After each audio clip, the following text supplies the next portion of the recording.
setelah kami memuji, memuliakan Tuhan, bahkan kami boleh meletakkan korban persembahan, saatnya bagi kami umat-umat-Mu Tuhan untuk mendengarkan kebenaran firman-Mu. Kuasa kegelapan dalam bentuk apapun yang mau mengganggu konsentrasi kami mendengar firman Tuhan, kami bersatu hati tolak itu dalam nama Tuhan Yesus Kristus. Eluh darah Tuhan Yesus yang berkuasa, berfirmanlah Engkau bagi kami, sebab kami sudah siap untuk mendengarkannya dalam nama Tuhan Yesus Kristus. Haleluya, amin. Salam sejahtera dalam kasih Tuhan kita Yesus Kristus.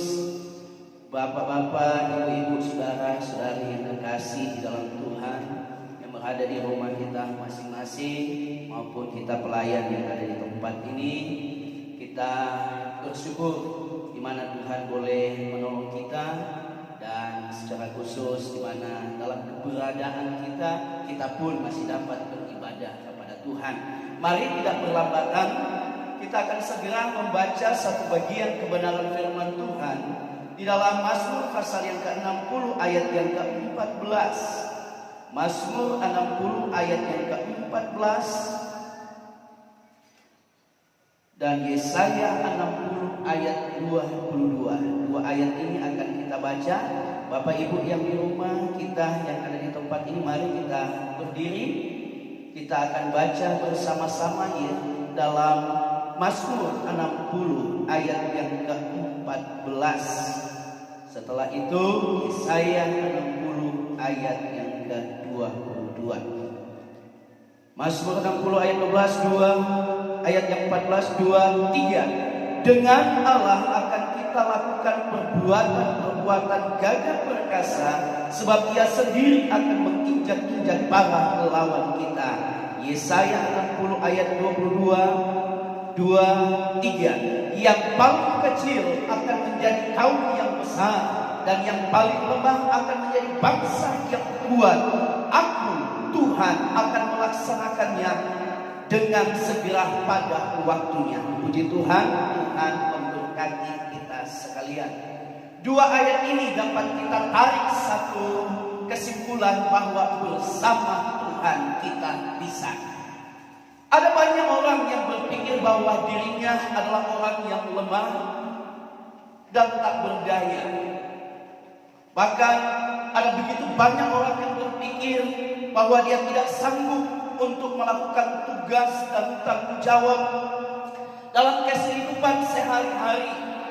Entah itu di tempat bekerja, dimanapun berada, dalam setiap tugas yang diberikan, yang diterima. Tetapi saya mau katakan ayat tadi itu mengingatkan kita bahwa kita punya Tuhan yang akan bisa memampukan kita, sebab bersama Dia kita pasti bisa.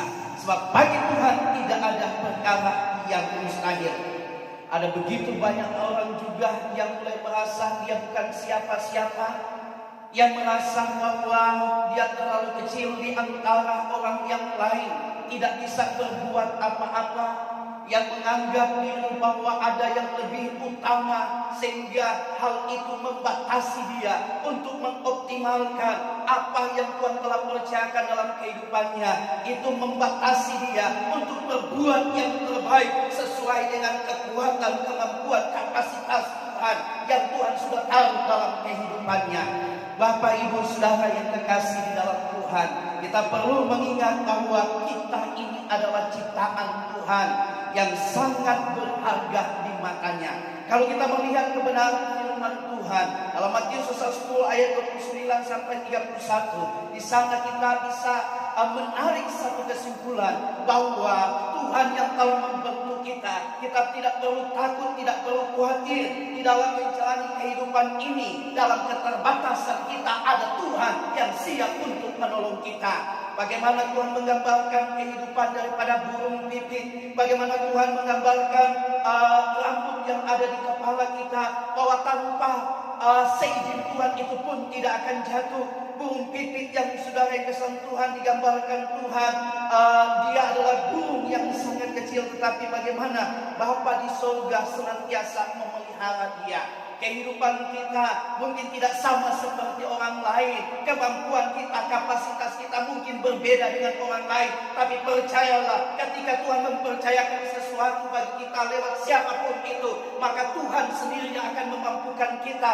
Tuhan sendiri yang akan menolong kita. Kenapa? Karena Tuhan tidak akan pernah untuk mempercayakan sesuatu kepada kita jika kita tidak bisa, jika kita tidak mampu. Kalau Tuhan mempercayakan sesuatu bagi kita, kita pasti bisa. Yang terkadang terjadi, kita sendiri yang meragukan kuasa Tuhan yang akan menolong kita, yang akan memampukan kita untuk menjalankan apa yang Tuhan percayakan dalam kehidupan kita.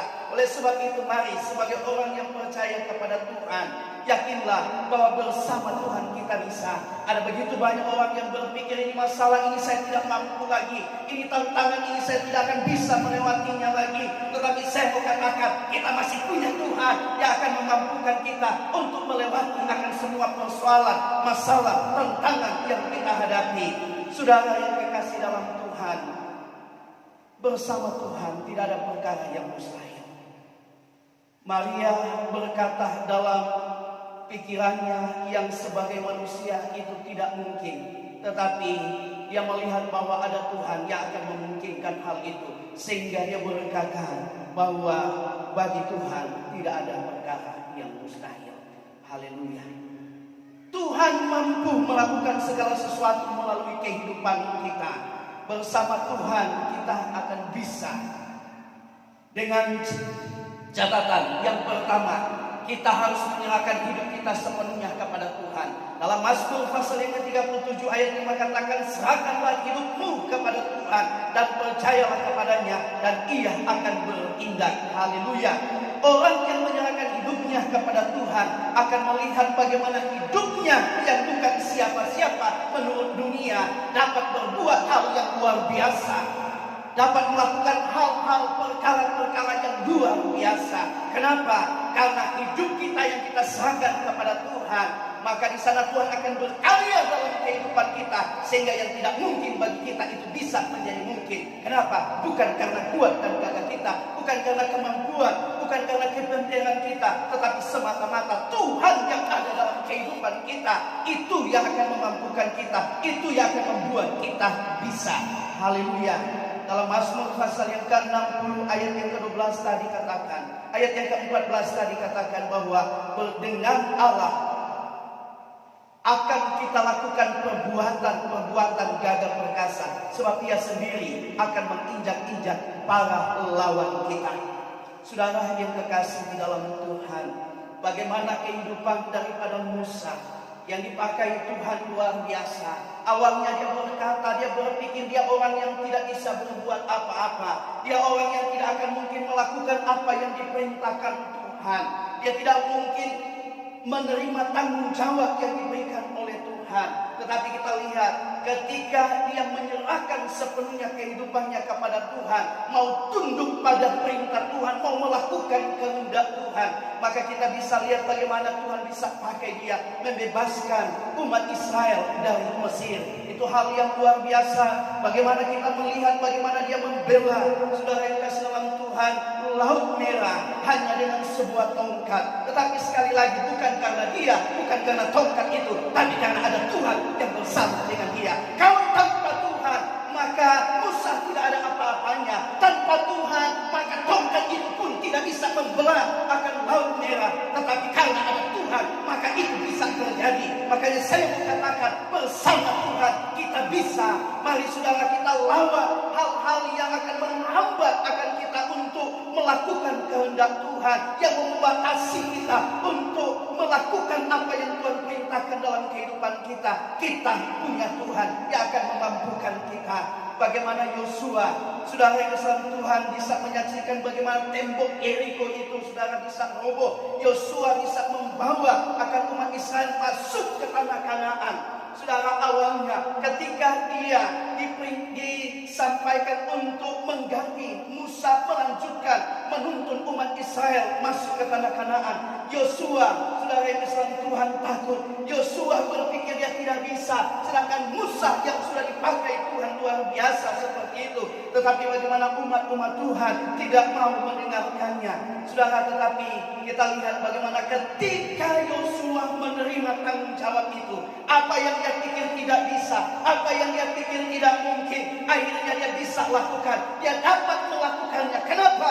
Bukan karena dia, bukan karena kemampuan dia, tetapi semata-mata karena ada Tuhan yang menyertai dia, ada Tuhan yang bersama dengan dia. Makanya saya katakan, ketika Tuhan mempercayakan sesuatu kepada kita, ketika Tuhan perintahkan sesuatu untuk kita lakukan, maka jangan pernah ragu, jangan pernah kita berpikir kita tidak bisa, jangan pernah berpikir kita tidak mampu. Percayalah bahwa Tuhan ketika mempercayakan sesuatu bagi kita, memerintahkan sesuatu bagi kita, dia tidak akan tinggal diam. Ketika dia melihat kita tidak bisa berbuat apa-apa, tapi dia akan hadir, dia akan tampil untuk apa? Menolong kita, memampukan kita untuk melaksanakan apa yang dia perintahkan dalam hidup saya dan saudara.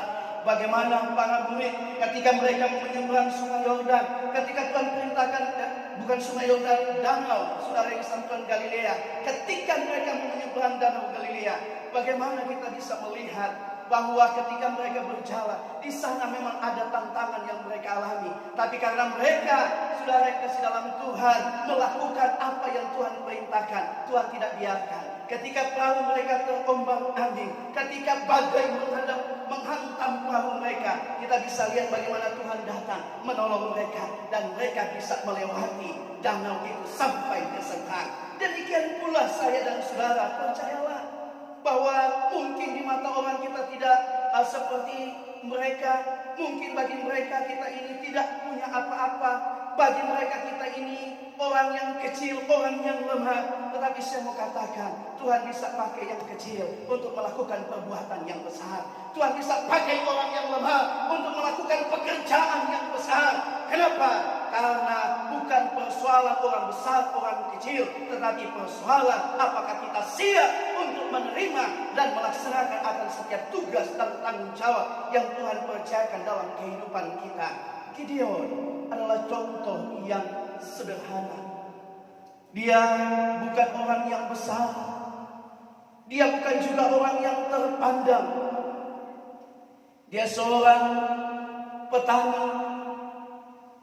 Bahkan di kaumnya, kaum Manasye, saudara yang kasih dalam Tuhan, dia merupakan kaum yang paling terkecil dari kaum-kaum yang ada. Tetapi kita lihat bagaimana ketika dia mau menerima tanggung jawab yang Tuhan berikan dan dia melaksanakan itu dengan sungguh-sungguh di hadapan Tuhan, kita bisa lihat bagaimana Tuhan bisa memakai dia dengan 300 pasukannya mengalahkan pasukan Midian yang begitu banyak. Saudara, sesuatu yang tidak mungkin bagi Gideon. Bagaimana bisa Tuhan, kalau kita baca dalam Hakim-Hakim pasal yang ke-6 ayat 11 sampai ayat 16, kita akan lihat ceritanya di sana. Dia mulai berkata kepada Tuhan, bagaimana bisa, sedangkan saya ini dari kaum yang paling kecil, dari suku Manasye. Tetapi kita lihat bagaimana Tuhan memakai dia. Bersama dengan 300 pasukannya dapat mengalahkan orang-orang Midian. Itu hal yang luar biasa. Kita mungkin terkadang berpikir bahwa kita tidak bisa jadi begini, tidak bisa jadi begini. Saudara, kalau Tuhan izinkan, tidak ada perkara yang mustahil. Asalkan kita mau hidup, mau melakukan kehendaknya, maka itu pasti terjadi. Bagaimana kita lihat Daud bisa dipakai oleh Tuhan. Daud bisa mengalahkan Goliat. Pada awalnya Samuel pun meremehkan dia. Samuel melihat dia kemarahan. Samuel melihat dia anak yang kecil, tidak seperti kakak-kakaknya yang gagah perkasa. Tetapi kita kembali lihat bagaimana anak yang kecil ini yang masih kemerah-merahan Tuhan boleh pakai mengalahkan Goliat. Bagaimana anak yang kecil ini yang masih kemerah-merahan Tuhan bisa pakai menjadi seorang raja. Daud tidak pernah berpikir akan hal itu. Tapi kalau kita melihat apa yang dikatakan firman Tuhan, bahwa Tuhan sudah merancang semuanya itu. Dan saya mau katakan bagi saya dan saudara, Tuhan tidak pernah merancang yang jahat bagi kita. Tuhan tidak pernah merancang yang tidak baik bagi kita. Yeremia 29 ayat 11 itu jaminan kita bahwa rancangan Tuhan bagi kita adalah damai sejahtera, masa depan yang penuh harapan. Amin. Haleluya. Jadi kita tidak perlu takut dalam menjalani kehidupan ini. Saudara yang kekasih di dalam Tuhan, firman yang memberikan banyak bukti bahwa seorang yang bukan siapa-siapa dapat dipakai Tuhan dengan luar biasa. Ada begitu banyak tokoh-tokoh Alkitab yang kalau kita melihat mereka bukan siapa-siapa, tetapi bagaimana ketika mereka menyerahkan kehidupan mereka kepada Tuhan, maka Tuhan bisa pakai mereka dengan luar biasa. Demikian pula saya dan saudara yang kasih dalam Tuhan. Saya kasih contoh bagaimana wanita di Samaria, saudara yang kasih dalam Tuhan. Wanita Samaria ini ketika berada di sumur Yakub, dia bukan siapa-siapa. Bahkan dia adalah orang yang dibenci, dia orang yang dijauhi. Sehingga kita tahu ceritanya bagaimana dia mau datang ambil air saja harus tengah hari, harus jam 12 siang di mana orang pada istirahat. Coba kita lihat, kita akan di mana-mana kalau kita bekerja di kantor, di mana ketika bilang jam 12 istirahat. Ya. Dan dia lakukan di jam seperti itu. Kenapa? Karena dia tahu dia dibenci, karena dia tahu dia banyak kesalahan, dia tahu dia banyak dosa, sehingga dia tidak mau ketemu dengan orang-orang. Tetapi saudara yang kasih dalam Tuhan, siapapun kita, ketika Tuhan mau pakai, Tuhan tidak pernah melihat latar belakang kita. Yang Tuhan mau melihat kesiapan kehidupan kita, hati kita, yang mau menyerahkan hidup kita kepada Tuhan, yang mau menerima akan tugas dan tanggung jawab yang Dia beri bagi kita. Saudara, semua punya latar belakang, tetapi saya mau katakan bukan itu yang Tuhan melihat. Yang Tuhan melihat bagaimana kita mau melaksanakan kehendak-Nya. Yohanes pasal yang keempat ayat 39, kita lihat bagaimana orang yang tidak ada artinya. Kalau kita bisa katakan dulu dia itu sampah masyarakat, tetapi kita bisa lihat bagaimana dia bisa memenangkan banyak jiwa. Kenapa? Karena dia mau menyerahkan hidupnya kepada Tuhan. Haleluya. Siapapun kita, Bapak, Ibu, Saudara, Saudari, dimanapun berada, mungkin kita berpikir saya adalah orang yang berdosa, saya adalah orang yang begitu banyak kesalahan, saya adalah orang yang tidak layak. Tapi saya mau katakan hari ini, kalau Tuhan mau pakai saudara, saudara layak. Hari ini dalam keberadaan saudara, kalau Tuhan mau memakai kehidupan saudara, maka saudara pun bisa dipakai. Asalkan mari sama seperti wanita Samaria ini percaya kepada Tuhan. Mari kita percaya dan menyerahkan hidup kita kepada Tuhan, mau melakukan apa yang menjadi perintah Tuhan, maka yang tidak bisa akan menjadi bisa. Petrus seorang nelayan, dia bukan seorang saudara yang dalam Tuhan terpandang, dia seorang nelayan. Dan kita melihat bagaimana Tuhan bisa memakai dia lewat kehidupannya. Bagaimana Tuhan memakai, memenangkan begitu banyak jiwa. Bagaimana lewat kehidupannya banyak mujizat-mujizat yang bisa terjadi. Dia bukan dari orang yang terpandang, dia bukan dari orang yang berada, tetapi kita bisa melihat bagaimana Tuhan memakai kehidupannya sungguh luar biasa. Kemudian kalau kita melihat bagaimana Sakeus juga ini latar belakangnya bukan orang yang baik, tetapi dia menjadi orang saudara yang baik. Dia menjadi dermawan, dia menjadi orang yang suka menolong, suka membantu, membagi hartanya. Kehidupannya awalnya kalau kita lihat dia seorang pemungut cukai, dan pada zaman dulu kita tahu bagaimana seorang pemungut cukai. Mereka sampai dibenci oleh umat-umat Tuhan, mereka sampai dibenci oleh orang-orang yang ada pada waktu itu. Kenapa? Karena pemungut cukai pada waktu itu menjadi kaki tangan daripada satu kerajaan. Untuk apa? Untuk menagih pajak yang tidak seharusnya, biasa menagih lebih dan sebagainya. Kalau kita melihat sejarah mencatat bagaimana pemungut cukai zaman dulu, namun kita lihat bagaimana dia mau mengubah. Makanya saya mau katakan, siapapun saudara, siapapun kita semua yang ada, yang beribadah hari ini, entah dari rumah, entah dari manapun saudara yang berada, kantorkah atau dari tempat saudara berada saat ini, saudara, Tuhan tidak melihat latar belakangmu, Tuhan tidak melihat keadaanmu, tetapi Tuhan mau kita menyerahkan hidup kita sepenuhnya kepada Tuhan untuk siap dipakai oleh Tuhan. Bersama Tuhan kita pasti bisa. Tidak ada yang tidak mungkin, tidak ada yang mustahil ketika kalau Tuhan mau memakai kita saat kita menyerahkan hidup kita sepenuhnya kepada Tuhan.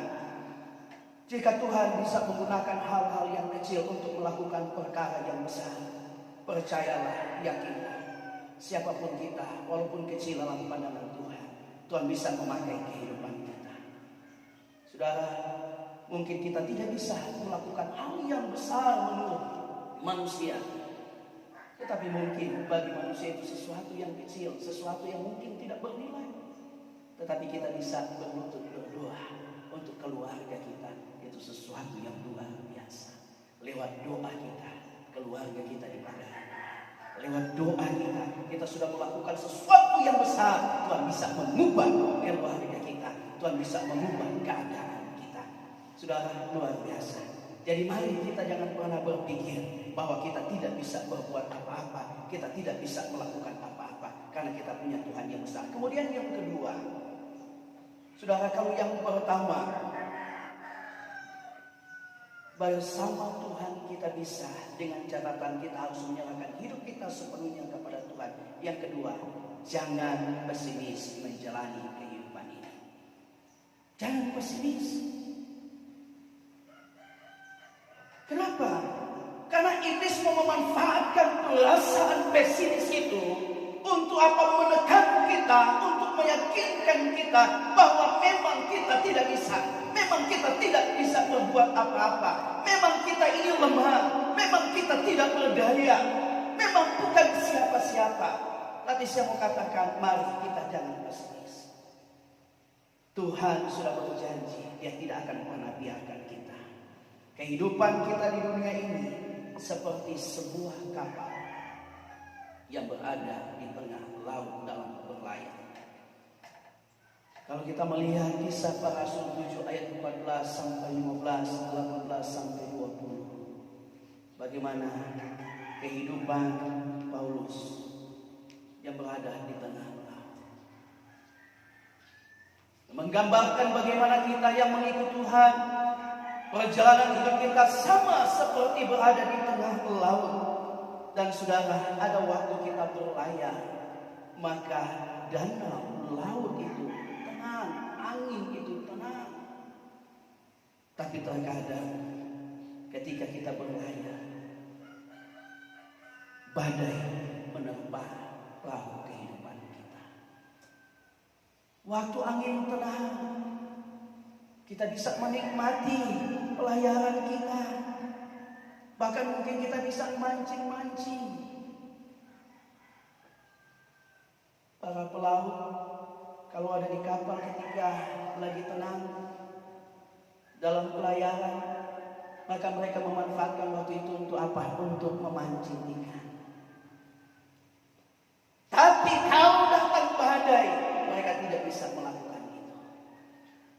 Dan saya mau katakan, demikianlah dalam perjalanan hidup kita. Terkadang kita bisa tenang menikmati kehidupan ini, tapi tiba-tiba terkadang ada hantaman badai kehidupan yang datang menyerang kita, di mana kita tidak bisa tenang, di mana kita tidak bisa santai. Karena terkadang badai kehidupan itu diizinkan Tuhan untuk membangkitkan kita dari rasa nyaman. Karena kebanyakan orang ketika mulai merasa nyaman, maka dia puas dengan keadaan yang ada dan dia tidak akan berbuat lebih lagi. Dia hanya akan menikmati kenyamanan yang ada. Sehingga Tuhan membangunkan dia dengan badai. Karena apa? Karena Tuhan mau dia melakukan sesuatu yang lebih besar lagi.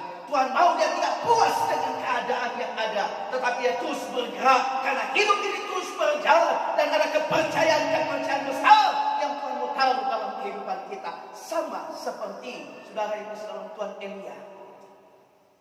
Bagaimana Tuhan membangunkan dia dengan satu peristiwa, dia harus dikejar oleh Isabel. Saudara yang kasih dalam Tuhan, karena apa?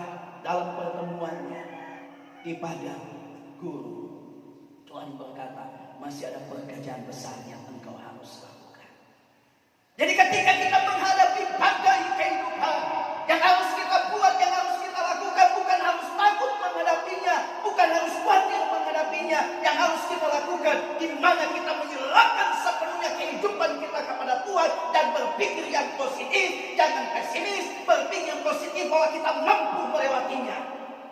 Tidak ada perkara yang tidak mungkin, tidak ada perkara yang tidak bisa. Saudara yang kekasih di dalam Tuhan, badai kehidupan itu bisa melanda dimanapun kita berada. Makanya saya mau katakan, dengan badai COVID ini. Saudara yang kasih dalam Tuhan, kita jangan terlalu takut. COVID-19 memang ada. Tetapi saya mau katakan, jangan kita lebih takut kepada COVID daripada Tuhan. Tuhan bilang jangan buat ini, jangan buat itu. Ada begitu banyak manusia yang bangga. Saudara yang Tuhan tidak takut. Tetapi dengan adanya COVID ada begitu banyak orang yang lebih takut COVID. Kita bukan berarti mau menyepelekan itu. Tidak, itu memang ada. Itu sudah dalam kebenaran firman Tuhan. Dalam Wahyu pasal yang ke-6, bahwa 1/4 manusia yang ada di muka bumi ini pada pembukaan matahari yang keempat, maka di sana itu akan meninggal 1/4 manusia yang ada di muka bumi ini, lewat pedang, lewat binatang buas, dan satu lagi lewat sampah. Dan itu akan terjadi, itu betul, itu ada, itu suatu fakta. Tapi sebagai orang yang percaya kepada Tuhan, menghadapi akan pandemi, akan saudara yang Tuhan wabah ini, bukan hadapi dengan ketakutan, tetapi kita hadapi dengan satu keyakinan bahwa Alkitab yang kita percaya kebenarannya itu ya dan amin. Apa yang tercatat dalam firman Tuhan sedang digenapi, sehingga menghadapi keadaan sekarang ini bukan dengan ketakutan, tetapi kita hadapi itu dengan satu keyakinan bahwa Tuhan sudah tidak lama lagi datang. Sebenarnya apa yang sedang terjadi sekarang harus membawa kita untuk lebih dekat dengan Tuhan, harus lebih membawa kita banyak introspeksi diri kita. Kenapa? Karena kedatangan Tuhan itu sudah dekat. Kalau kita lihat dalam Wahyu pasal yang ke-13, barang siapa ditentukan mau ditawan, dia pasti akan ditawan. Barang siapa ditentukan mati dengan pedang, akan mati dengan pedang. Barang siapa tidak ditentukan mati dengan pedang, dia tidak akan mati dengan pedang.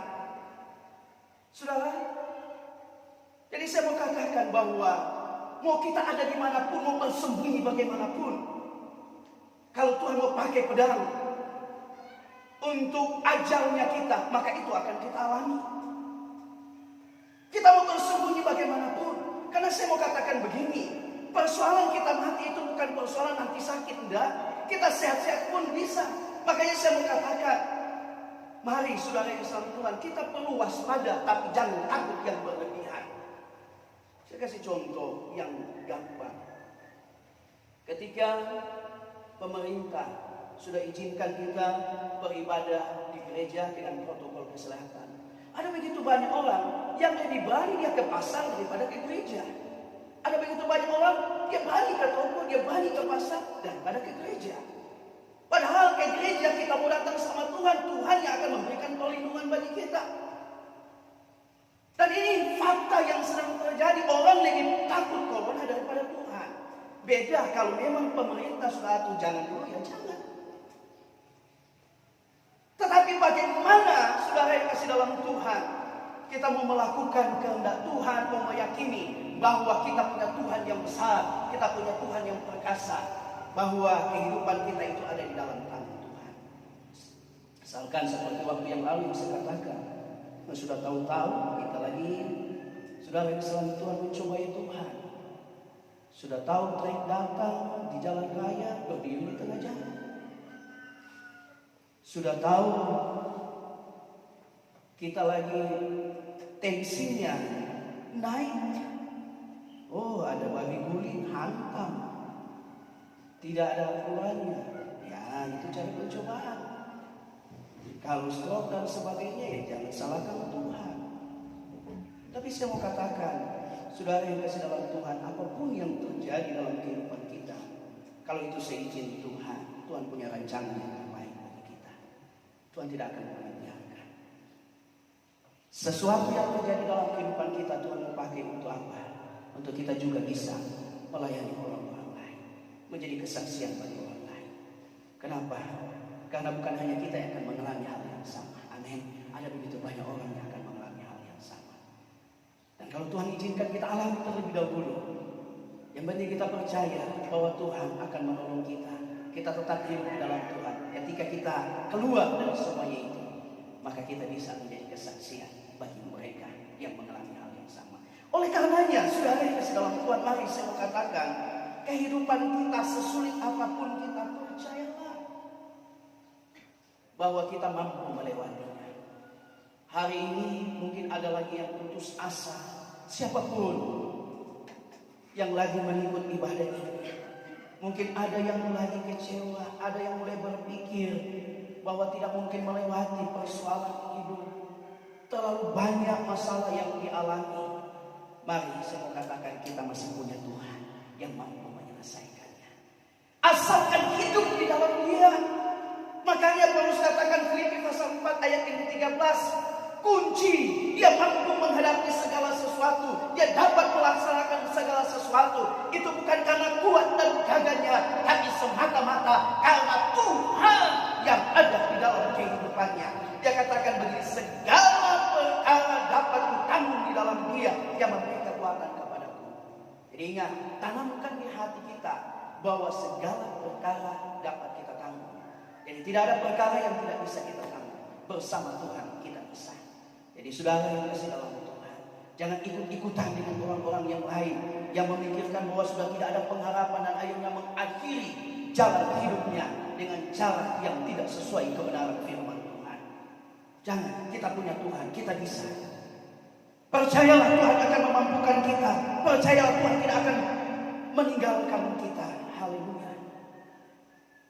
Dalam kapal ada 3 hal, ada 3 benda yang penting yang dapat membawa pelayaran kita itu bisa tiba dengan selamat, yang dapat memampukan kita menghadapi akan setiap badai. Yang pertama itu mesin. Tanpa mesin, saudara yang dalam Tuhan, sulit untuk kita bisa berlayar tiba di tujuan. Dan mesin itu saya ibaratkan doa. Doa itu akan memberikan semangat bagi kita untuk terus melangkah menjalani kehidupan ini. Doa akan terus memberikan semangat bagi kita untuk tetap berdiri, bertahan dalam menghadapi akan setiap tantangan kehidupan. Kemudian yang selanjutnya kemudi. Kemudi itu akan menentukan arah kemana kita akan berlayar.